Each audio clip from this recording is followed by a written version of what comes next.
Hello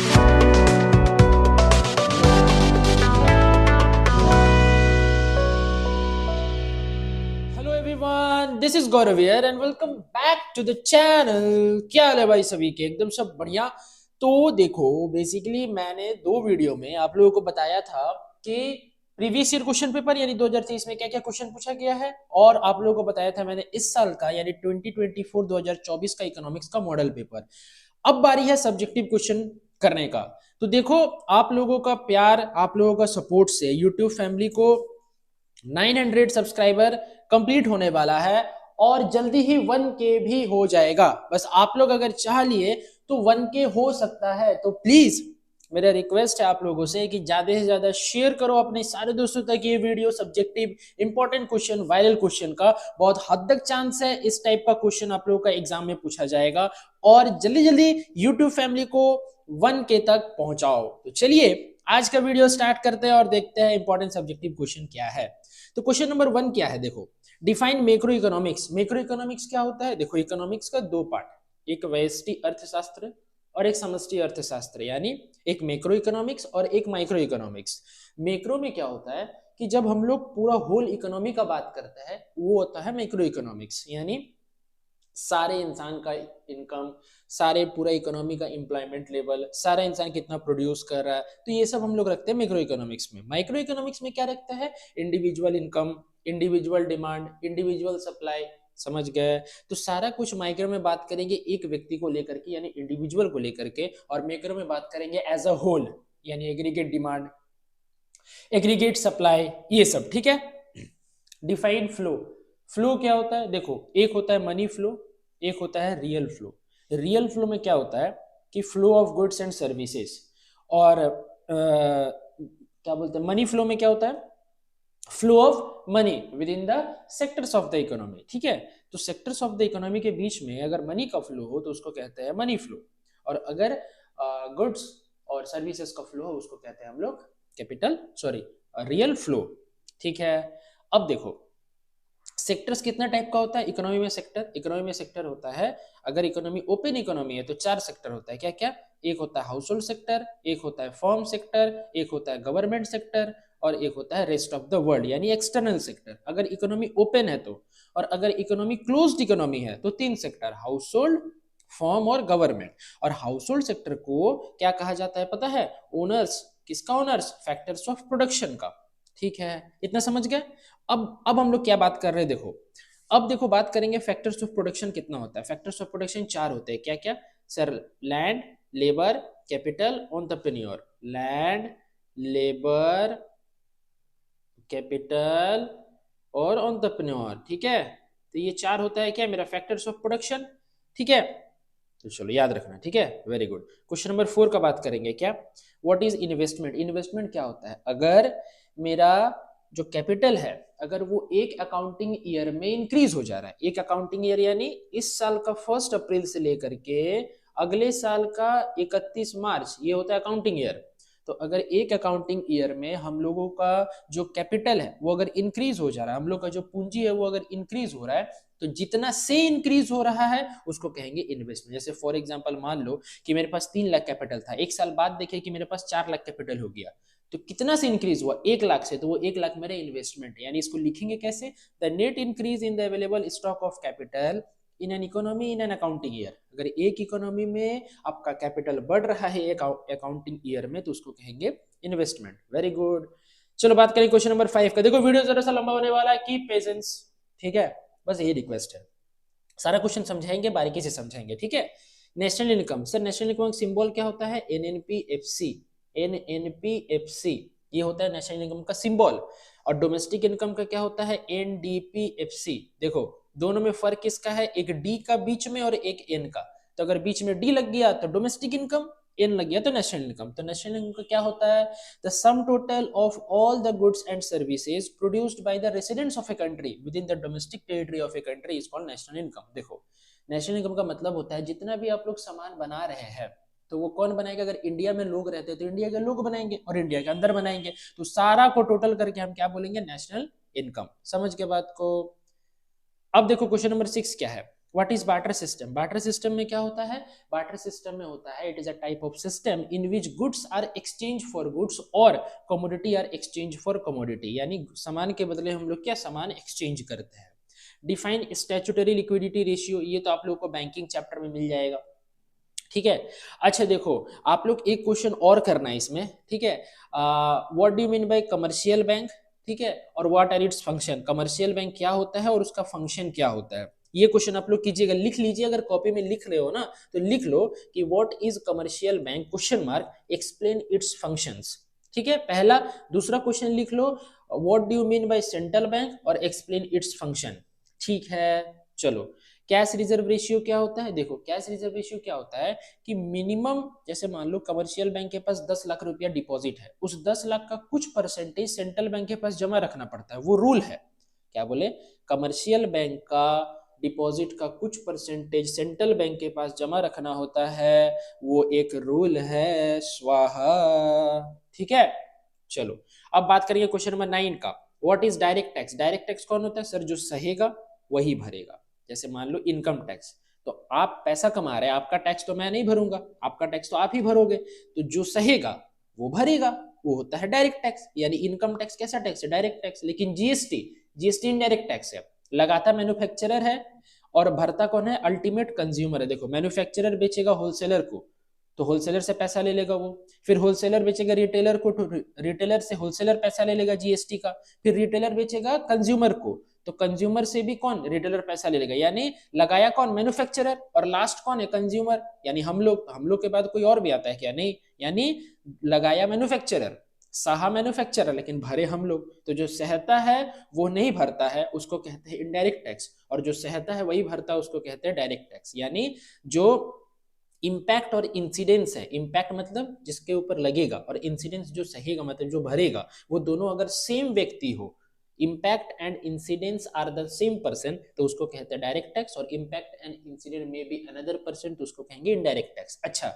direct tax को आप shift नहीं कर सकते हैं, लेकिन इनडायरेक्ट टैक्स को आप शिफ्ट कर सकते हैं। डायरेक्ट टैक्स के एग्जांपल में आप इनकम टैक्स लिख दो, और इनडायरेक्ट टैक्स के एग्जांपल में जीएसटी लिख दो। समझ गए? क्वेश्चन नंबर 10 देखो क्या है। What are the 3 objectives of government budget? Government budget का 3 ऑब्जेक्टिव क्या है? तो गवर्नमेंट बजट का 3 ऑब्जेक्टिव लिख सकते हैं, क्या क्या? Redistribution of income, reallocation of resources, economic stability, GDP growth, employment generation. लो, 5 बता दिए, ठीक है। Explain the 2 functions of money. Money के क्या क्या फंक्शन है? देखो, 5 फंक्शन याद है, एमएमएसएसटी क्या क्या बताए थे? Medium of exchange, measure of value, standard of deferred payment, store of value और transfer of value. Very good, शाबाश, बहुत अच्छा, बहुत अच्छा। 12 में देखो क्या होता है। Explain the problem faced in the barter system. Barter system में क्या क्या प्रॉब्लम फेस किया जाता है? देखोगे, देखो एक चीज बताते हैं, बताना मत किसी को ट्रिक, ठीक है ना, बस हम और तुम ही जानेंगे। देखो यहाँ पे ये वाला जो है ना लिखवा है एमएमएसएसटी, तो ये वाला क्या बताए? Medium of exchange, measure of value, standard of deferred payment, store of value, transfer of value. तो स्टैंडर्ड ऑफ डेफर्ड पेमेंट का मतलब होता है कि फ्यूचर में पेमेंट करना, ठीक है। तो मान लो किसी से हम उधार लिए, उसको हम फ्यूचर में पेमेंट करेंगे, भविष्य में उसको ही पैसा से पेमेंट करेंगे। तो क्वेश्चन क्या 12 नंबर का, explain the problem faced in the barter system. Barter system में क्या प्रॉब्लम फेस किया जा रहा था? तो ये जो पांचों पॉइंट है ना, इसके पहले एक वर्ड लगा देना, लैक। लैक मतलब कमी। देखो, lack of medium of exchange, कोई माध्यम नहीं था आदान प्रदान का। Lack of measure of value, कोई मेजर ऑफ वैल्यू नहीं था। मान लो कि हम चावल खरीदे, अब मान लो हम एक बकरी देकर के खरीदे है, तो मेरे हिसाब से चावल का दाम कितना हुआ? एक बकरी, ठीक है। अब वही मेरा दोस्त क्या किया, 2 गाय देकर के 1 किलो चावल खरीदा है, तो उसके नजर में चावल का दाम कितना हुआ? 2 गाय। तो मेजर ऑफ वैल्यू है क्या? अलग अलग मेजर ऑफ वैल्यू है, लेकिन अभी का दिन में सब कोई रुपीज में ही खरीदता है। मान लो अगर तुम चावल खरीदोगे फिर भी 40 रुपए किलो में खरीदोगे, और हम खरीदेंगे तो भी 40 रुपए किलो में ही खरीदेंगे।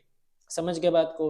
तो ये पांचों पॉइंट के साथ लैक ऑफ जोड़ देना। क्या? लैक ऑफ, तो पॉइंट बन जाएगा पहला वाला का। अब यहाँ पे क्या होगा? How has money solve the problem, तो आप लोग को तो पता ही है, लैक ऑफ को हटा करके फिर से वही लिख देना, ठीक है। चलो 13 देखो, what do you understand by revenue receipt? Revenue receipt क्या होता है ये तो आप लोग को पता है, ठीक है। चलो, रेवेन्यू रिसीट का, रेवेन्यू को वर्ड का मतलब क्या होता है? जो एक साल के अंदर सारा खर्चा हो जाए, ठीक है। इंपोर्ट सब्सटीट्यूशन, देखो इंपोर्ट सब्सटीट्यूशन क्या होता है? मान लो कि कोई पेन है, उसको हम लोग बाहर देश से इंपोर्ट करवा रहे हैं, ठीक है। तो क्या हो रहा है? ज्यादा पैसा लग रहा है। यहाँ पर भी जो सामान को बेचेंगे तो वो टैक्स लग करके आ रहा है, तो यहाँ का जो बेचने वाला होगा, सेलर होगा, वो भी ज्यादा दाम में बेचेगा, ठीक है। तो क्यों ना उस पेन को सेम वैसे ही क्वालिटी का पेन अगर हम लोग इंडिया में ही प्रोड्यूस करने लग जाए तो क्या होगा कि घर का पैसा घर में रह जाएगा, तो इंपोर्ट नहीं करेंगे। और मान लो कि 20 पेन बनाए और डिमांड है मान लो 10 पेन 15 पेन का, तो 15 पेन पहले दे दिए, इंडिया में बेच दिए, ठीक है, और बाकी 5 पेन को क्या करेंगे, एक्सपोर्ट कर देंगे। तो इंपोर्ट को सब्सटीट्यूट करना है, यानी इंपोर्ट को बंद करना है। तो इंपोर्ट को कैसे बंद करेंगे कि सेम क्वालिटी का गुड्स जो कि हम लोग बाहर देश से मंगवा रहे थे वो नहीं मंगवा के इंडिया में ही प्रोड्यूस करना है। समझ गए बात को। अब 15 में क्या होता है, देखो difference between short run production function और long run production function, SRPF और एलआरपीएफ, ठीक है। अच्छा 16 में डिफाइन मोनोपोली। मोनोपोली क्या होता है, देखो पोली का मतलब होता है सेलर, पोली का मतलब होता है सेलर, तो मोनो का मतलब वन। तो एक ऐसा मार्केट जहां बेचने वाला एक है और खरीदने वाला अनेक है, तो इसमें क्या होगा, जो प्राइस होगा वो अपना मनमौजी रखेगा, ठीक है, क्योंकि कोई एक सामान है जिसका तुमको पता है कि यही दुकान में मिलेगा, तो कितनों भी दाम रखे, आपको अगर जरूरत है तो उन्हीं से खरीदना पड़ेगा। और how is determined, price is determined under monopoly market, जहां पे मार्जिनल रेवेन्यू मार्जिनल कॉस्ट के बराबर हो वहां पे प्राइस डिटरमाइंड होगा।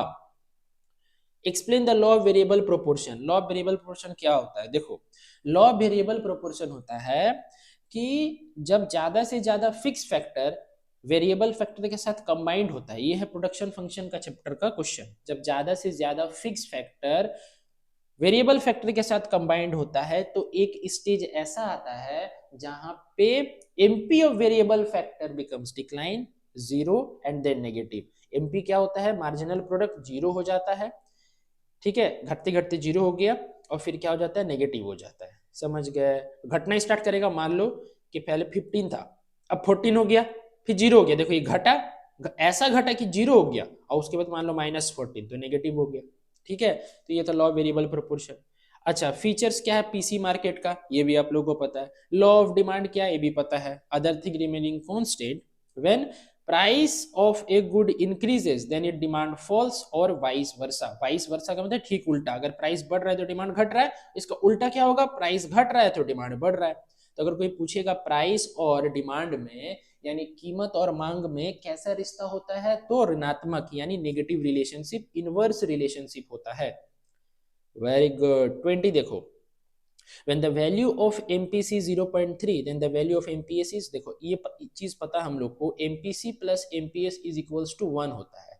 तो MPS का अगर 0.3 है तो सॉरी MPC 0.3 है तो MPS कितना हो जाएगा, 1 माइनस 0.3 यानी 0.7, ठीक है। अच्छा ये भी क्वेश्चन आ सकता है कि MPC plus MPS is equals to 1 होता है, इसको प्रूफ करके दिखाइए। MPC plus MPS is equals to 1 होता है, इसको प्रूफ करके दिखाइए। देखो कैसे प्रूफ करना है, सबसे पहले MPC का फॉर्मूला लिखो, क्या, delta C by delta y, ठीक है, plus delta S by delta y is equals to delta y by, सुनो फिर से बता देते, देखो delta C plus delta S is equals to delta y, ठीक है, यानी टोटल इनकम बराबर जितना खाएंगे कंजम्पशन में खर्चा करेंगे और जितना बचाएंगे दोनों को प्लस करेंगे टोटल इनकम। अब दोनों साइड को y से डिवाइड कर दो, तो delta C by delta y, फिर delta S by delta y और फिर delta y by delta y. तो देखो डेल्टा y कट करके 1 बच जाएगा। Delta C by delta y का फॉर्मूला होता है क्या, MPC का फॉर्मूला होता है प्लस का प्लस, ये वाला प्लस का प्लस, और delta S by delta y मतलब होता है MPS। तो MPC plus MPS is equals to 1, हो गया प्रूफ। समझ गए, तो 2 या 3 नंबर में भी आ सकता है आप लोगों को ये क्वेश्चन, ठीक है, क्योंकि 2023 का अगर आर्ट्स वालों का क्वेश्चन देखे तो शायद से मैं कंफर्म नहीं बता पा रहा हूँ, बट हमको ऐसा लग रहा है कि आर्ट्स वाले लोग का इको का पेपर में ये वाला सब्जेक्ट में पूछा गया था 3 नंबर में 2023 में, ठीक है। तो चलिए मिलते हैं नेक्स्ट वीडियो में, ज्यादा से ज्यादा वीडियो को शेयर करो अपने सारे दोस्तों के साथ और चैनल में बने रहो। मैं बहुत अच्छा क्वेश्चन लेके आने वाला हूँ इकोनॉमिक्स का, और ये वाला जो वीडियो है वो आर्ट्स वाले, साइंस वाले, कॉमर्स वाले तीनों स्ट्रीम के बच्चों के लिए काफी बेनिफिशियल है। तो तीनों स्ट्रीम के बच्चे ये वीडियो को जरूर देखें, सब्जेक्टिव इंपॉर्टेंट है, मैंने बहुत अच्छे से समझाया। चलिए मिलते हैं नेक्स्ट वीडियो में, till then bye bye, wish you all the very best for your exam, keep growing and keep learning.